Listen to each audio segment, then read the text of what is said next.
Năm 1961, một trong những tai nạn hầm mỏ tồi tệ nhất đã xảy ra ở tỉnh Dalarang tại Thụy Điển. Một trận động đất đã tấn công một ngôi làng vào giữa đêm, tạo ra một hố sụt khổng lồ phía trên khu mỏ. Vào tháng 5 năm 2020, thành phố Kiruna đã trải qua vụ nổ đá lớn nhất trong lịch sử Thụy Điển. Trận động đất sau đó đã làm nứt mặt đất, và thành phố cũ đã được di dời cách đó 3 km.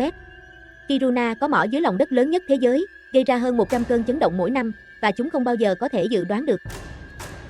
Tại Kiruna mới, một nhóm thanh thiếu niên đã tụ tập để ăn uống và tiệc tùng gần khu mỏ. Một cậu bé trèo qua hàng rào để đi vệ sinh, phớt lờ bạn bè khi họ cảnh báo rằng đó là khu vực cấm. Có một đường đứt gãy rất sâu trước mặt cậu, và cậu hoảng sợ khi nó rung chuyển. Ngay sau đó, hai thiếu niên khác trèo qua hàng rào để tìm bạn. Họ nhìn chằm chằm vào đường đứt gãy và suýt ngã khi cậu bé kia làm họ giật mình. Cả hai tức giận đẩy cậu ta ra vì trò đùa tai quái, và nhận thấy một vài con bọ trên mặt đất đang chạy ra khỏi vết nứt. Cậu bé chuẩn bị rời đi, nhưng khi cậu quay lại, một cơn chấn động khác xảy ra và hai người bạn biến mất. Sau đó, cậu bé quỳ xuống để kiểm tra vết nứt, nghe thấy một cơn địa chấn khác đang đến trước khi cậu cũng bị rơi xuống. Trong thành phố, Ted đã chuẩn bị sẵn một chiếc bánh sinh nhật cho con trai Simon. Anh lo lắng vì cậu bé vẫn chưa về sau khi đi chơi với bạn bè từ tối qua và không trả lời điện thoại. Trong khi đó, trưởng phòng an toàn của khu mỏ, Veriga, đang kiểm tra định kỳ các thiết bị trên núi thì nhận được một cuộc gọi thông báo rằng đã có một chấn động nhẹ gần khu mỏ. Cô giải thích rằng ngọn núi vẫn chưa ổn định sau sự cố lần trước, và những rung lắc nhỏ đó chỉ là tự nhiên. Một lúc sau, Veriga tạm nghỉ việc để xem một đoạn video cũ của gia đình. Khi đó, cô và Ted vẫn còn là vợ chồng, và Simon đã có một bữa tiệc sinh nhật tuyệt vời. Tin nhắn cuối cùng của Simon được gửi vào tối qua, và cậu đã rất tức giận với cô. Nhưng cô vẫn gửi cho cậu một tin nhắn chúc mừng sinh nhật, cho rằng cậu đang ở nhà Ted. Sau đó, Veriga đón bạn trai của mình, Darby, tại ga tàu. Trong chuyến đi trở về thị trấn, Darby bình luận về tình trạng của ngọn núi, và Veriga giải thích rằng mọi người đang dần di dời. Cuối cùng, khu mỏ sẽ gây ra quá nhiều thiệt hại cho nền đất địa phương đến nỗi không ai có thể sống trong khu vực này.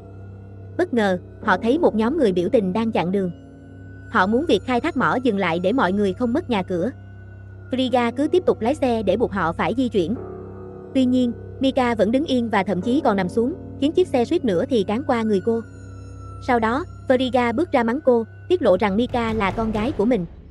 Một cuộc tranh cãi nổ ra, vì điều này có thể khiến Veriga mất việc, và Mika chỉ ra rằng nó không quan trọng hơn sự an toàn của mọi người. Họ bị gián đoạn bởi một người hàng xóm, người có thể sớm mất nhà, nhưng vẫn muốn mọi người hòa thuận. Khi về đến nhà, Veriga nhận thấy Mika đã dán một miếng kẹo cao su lên bức ảnh để che mặt Ted. Cô và Darby cố gắng thân mật, nhưng họ bị gián đoạn bởi một chấn động nhẹ khác. Vì vậy, Veriga kiểm tra radar trên điện thoại. Các chỉ số đều thấp, xác nhận đây chỉ là ngọn núi đang tự điều chỉnh như thường lệ. Sau đó, Darby nhận thấy những vết nứt trên trần nhà và lo lắng về những gì các cơn địa chấn gây ra cho thị trấn này.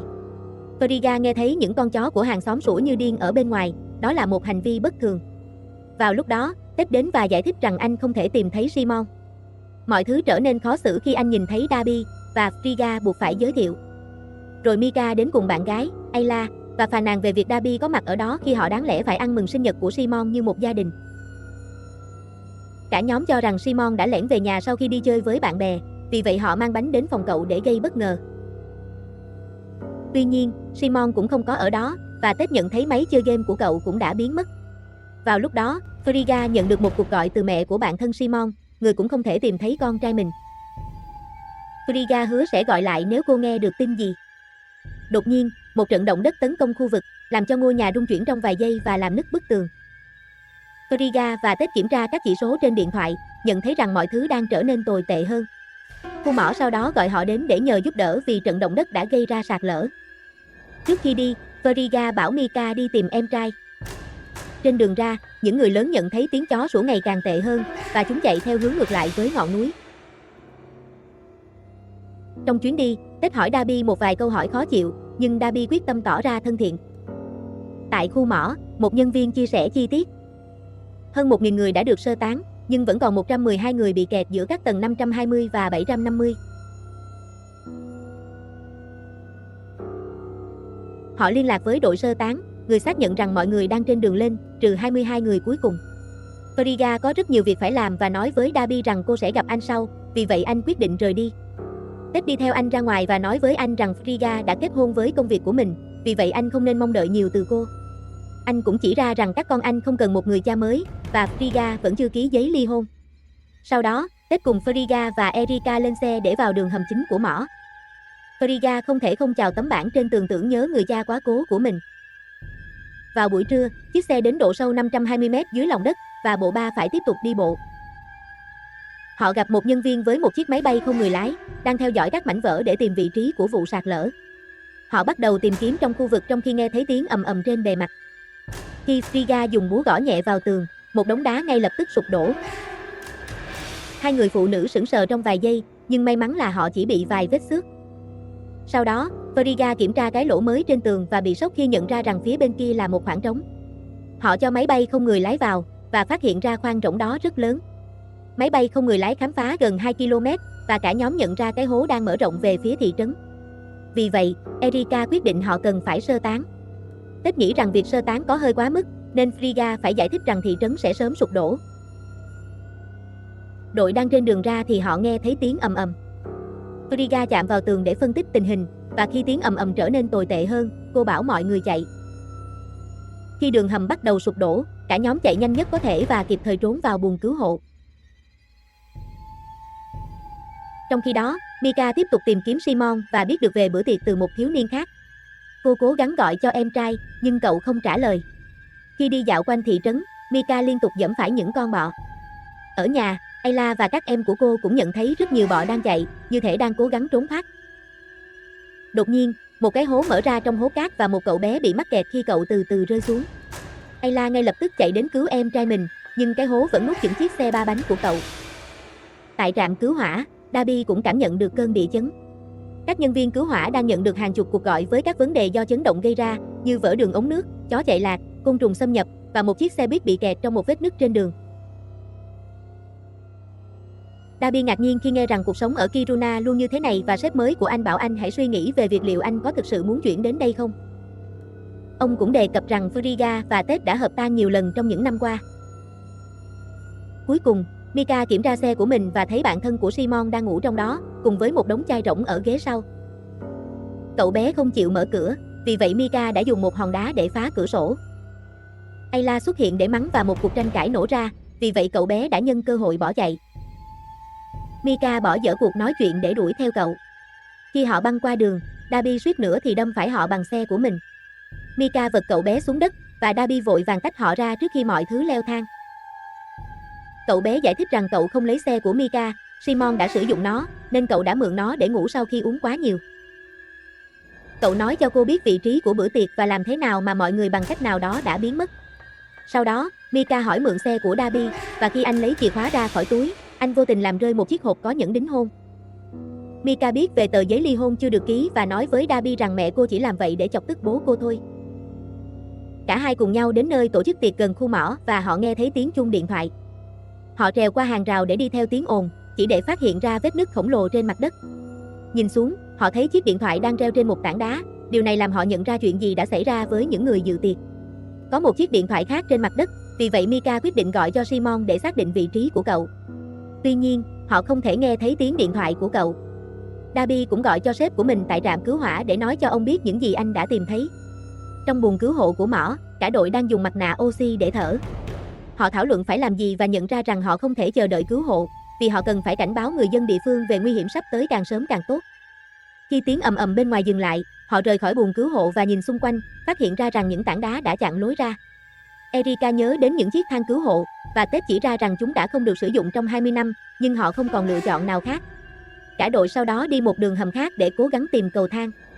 Tuy nhiên, những tảng đá rơi cũng đã chặn nó. Họ có thể thấy một cái lỗ giữa những tảng đá, trông có vẻ nguy hiểm nhưng có thể là cứu cánh duy nhất của họ. Frigga bắt đầu bò qua đó, chỉ chậm lại khi cô nghe thấy những tảng đá di chuyển. Sau một vài nỗ lực, cô đã qua được phía bên kia. Ted là người tiếp theo. Tuy nhiên, dù cố gắng thế nào đi nữa, anh cũng phải quay lại vì anh mắc chứng sợ không gian hẹp, điều này đang khiến anh lên cơn hoảng loạn. Frigga bảo anh hãy nghĩ về Simon và bắt đầu hát một bài hát gia đình để trấn an anh.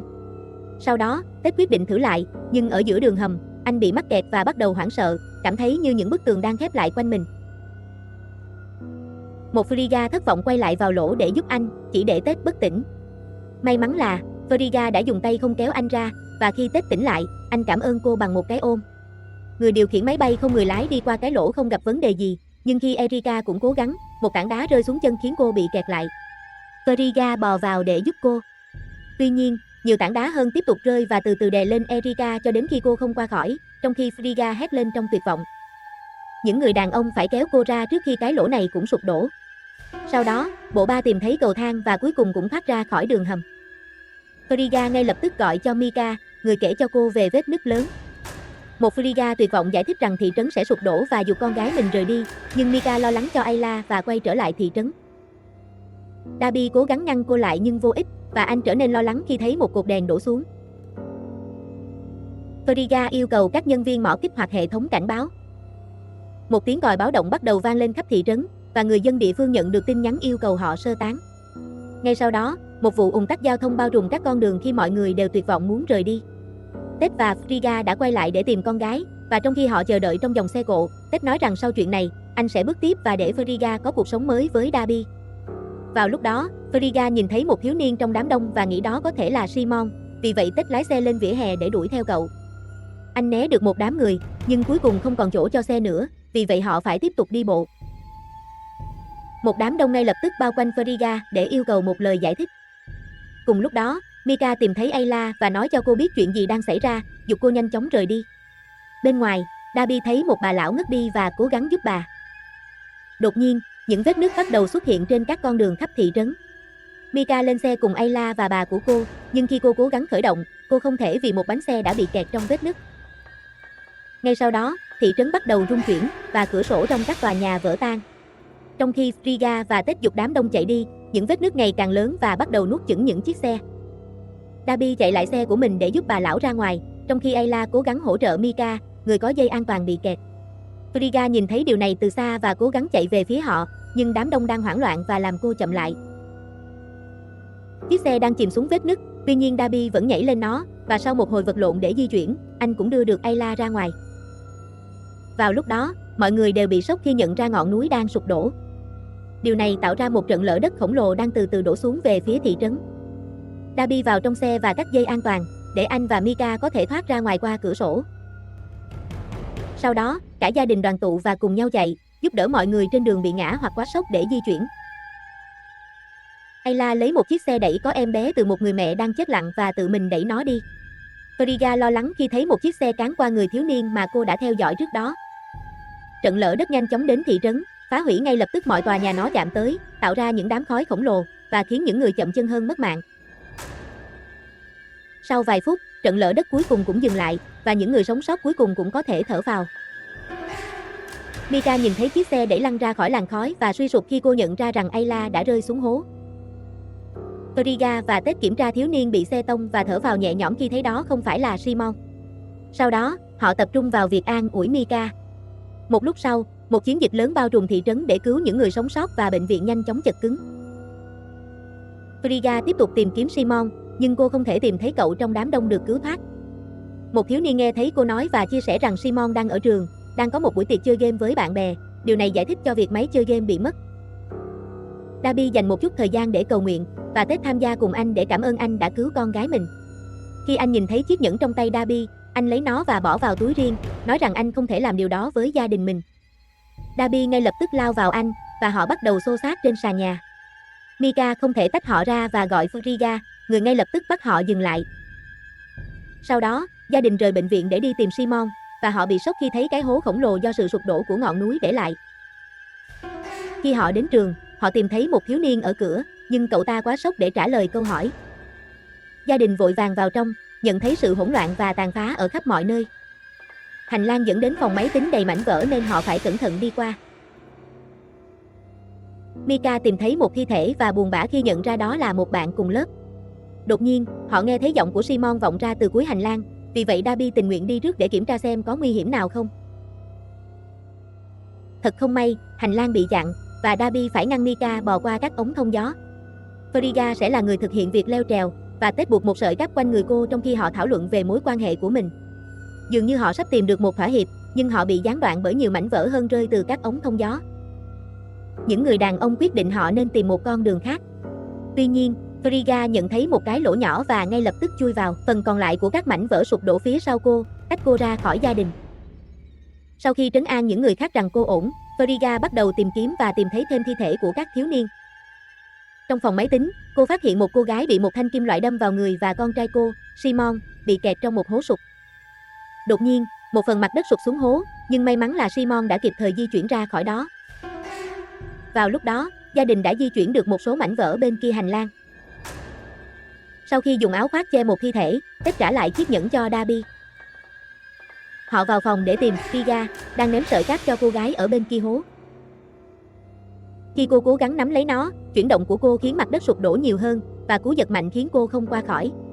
Sau đó, Darby lấy một chiếc vòi và buộc nó quanh người Frigga, để mọi người có thể cùng nhau hạ cô xuống hố sụt. Khi cô ở đúng khoảng cách, cô bắt đầu đu chiếc vòi. Tất cả trọng lượng gây ra một mảnh sàn khác bị vỡ, và khiến cô bay thẳng vào một mảnh kim loại đâm xuyên qua chân cô. Cơn đau không thể chịu nổi, nhưng Darby bảo cô đừng rút nó ra, nếu không cô sẽ mất hết máu. Những mảnh sàn tiếp tục sụp đổ, và thi thể của cô gái cũng rơi xuống hố. Simon nhìn chằm chằm vào cái hố kinh hoàng, trước khi nhận ra rằng Frigga sắp ngất đi vì đau, vì vậy cậu nói chuyện với cô để giữ cô tỉnh táo. Họ thảo luận về cuộc tranh cãi cuối cùng của họ và hòa giải. Những người khác mang một chiếc vòi khác đến để cố định sàn nhà, tuy nhiên phía đối diện vẫn bị vỡ, và một món đồ nội thất lớn rơi xuống hố sụt. May mắn là dây cáp của nó đã giữ nó lơ lửng ở giữa. Tảng đá nơi Frigga bị mắc kẹt cũng đang bắt đầu vỡ, vì vậy Simon nhảy lên món đồ nội thất đang treo lơ lửng và cẩn thận đi qua phía bên kia. Bây giờ cậu có thể giữ lấy tảng đá để giữ mẹ mình không bị rơi. Mika sau đó nhận thấy một cây cột bị đổ và trượt xuống hố sụt, nhảy vào dây cuối cùng để đến với gia đình. Cô dùng thắt lưng của mình quấn quanh chân Frigga để làm garo tạm thời, và bây giờ hai anh em có thể đẩy cô ra khỏi mảnh kim loại. Frigga hét lên vì đau và cuối cùng bất tỉnh. Hai anh em nhanh chóng đưa cô vào và đánh thức cô dậy. Sau đó, Frigga buộc vòi quanh người Simon, và những người đàn ông kéo cậu ra khỏi hố. Mép của hố sụt cũng bắt đầu vỡ, vì vậy Mika và Frigga không còn lựa chọn nào khác ngoài việc nhảy lên món đồ nội thất đang treo. Trọng lượng của họ đang gây áp lực lên các sợi cáp, vì vậy Ted vội và ngăn nó trượt đi. Darby và Simon nhanh chóng đưa Mika ra ngoài bằng chiếc vòi, nhưng Frigga mất nhiều thời gian hơn. Ted nhận thấy một tia lửa trên các sợi cáp, nhưng từ chối buông tay. Anh nói với gia đình rằng mọi chuyện ổn, trước khi bị điện giật và bất tỉnh. Món đồ nội thất chìm xuống hố, ngay sau khi Darby đưa Frigga ra ngoài. Simon chạy đến kiểm tra Ted, và Darby theo sau để thực hiện hô hấp nhân tạo.